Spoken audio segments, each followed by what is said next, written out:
Kalau anda seorang pensyarah, mesti faham sangat kan cabaran ni nak tukarkan jurnal akademik yang tebal dan padat tu kepada nota kuliah yang menarik dan senang faham. Hari ni, jom kita tengok macam mana AI, khasnya Gemini, boleh jadi macam pembantu terbaik kita untuk siapkan tugasan penting ni. Pernah tak rasa penat? Habiskan masa berjam-jam semata-mata nak bedah satu artikel jurnal untuk satu sesi kuliah je. Kalau macam tu, anda tak sendirian. Inilah realiti yang dihadapi oleh ramai pensyarah kita. Dan inilah puncanya. Selalunya kan, jurnal akademik ni tebalnya antara 15 hingga 30 muka surat. Penuh pula tu dengan istilah teknikal, data yang kompleks. Cuba bayangkan, nak proses semua ni untuk setiap satu topik, memang kerja besar. Okey, dah cukup pasal masalah, jom kita tengok penyelesaiannya pula. Cuba bayangkan anda ada seorang pembantu yang bukan je boleh baca, tapi faham teks ni semua sepantas kilat. Inilah peranan yang Gemini mainkan. Dia jadi macam pengimbas pintar peribadi untuk anda. Bila saya kata pengimbas pintar, jangan bayangkan mesin yang canggih-manggih tu. Bukan. Anggap je dia macam rakan sepasukan kita.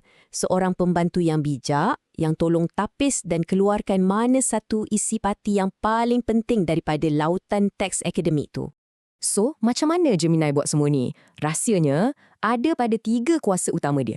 Dia guna proses 3 langkah yang memang power. Mula-mula ekstraksi, untuk dia tarik keluar semua idea utama. Lepas tu adaptasi, untuk dia terjemahkan bahasa yang kompleks tu. Dan akhir sekali, pengstrukturan semula, untuk susun semuanya balik dengan logik. 3-3 ni bila digabungkan, itulah yang tukar bahan mentah tadi jadi nota kuliah yang siap untuk diguna. Okey, kuasa pertama, ekstraksi point critical. Maksudnya, Gemini ni laju je dia scan satu dokumen tu untuk cari apa intipati artikel tu. Apa penemuan utama dia? Metodologi apa yang diguna? Teori apa yang dibincangkan? Semua jawapan ni dia dapat keluarkan dalam sekelip mata je. Seterusnya, kuasa kedua, adaptasi bahasa. Yang ni sangat penting, terutamanya untuk kita di IPG. Gemini ni pandai tukar jargon akademik yang kayangan tu jadi bahasa yang lebih mudah dihadam oleh pelajar PSMP kita. Tapi, pada masa yang sama, dia cukup bijak untuk kekalkan istilah-istilah profesional yang penting untuk diorang belajar. Dan kuasa ketiga, penstrukturan semula. Maklumat yang dia dah tarik keluar tadi tu tak dibiarkan bersepah. Tak. Sebaliknya, Gemini susun balik cantik-cantik, ikut aliran yang logik, ada hierarki yang jelas. Dia macam cipta satu peta jalan pembelajaran yang senang untuk student kita ikut. Dan inilah hasilnya. Cuba tengok beza dia. Sebelah kiri, teks asal yang padat, mungkin pening kepala sikit nak baca kan? Sebelah kanan pula, nota yang Gemini hasilkan, ringkas, tersusun dan jadi satu titik permulaan yang mantap untuk kuliah anda. Inilah transformasi yang kita cakapkan tu. Mesti anda tertanya-tanya kan, macam mana nak dapat hasil yang power macam ni? Rahsianya terletak pada arahan ataupun prompt yang kita bagi pada Gemini. Kunci untuk buka potensi penuh dia adalah dengan menulis prompt yang betul-betul berkesan. Cuba tengok contoh prompt yang padu ni. Perasan tak? Dia bukan setakat minta ringkaskan.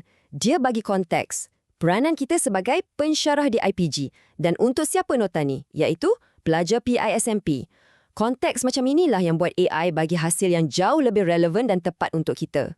Jadi, apa bahan-bahan rahsia dalam prompt yang bagus tadi?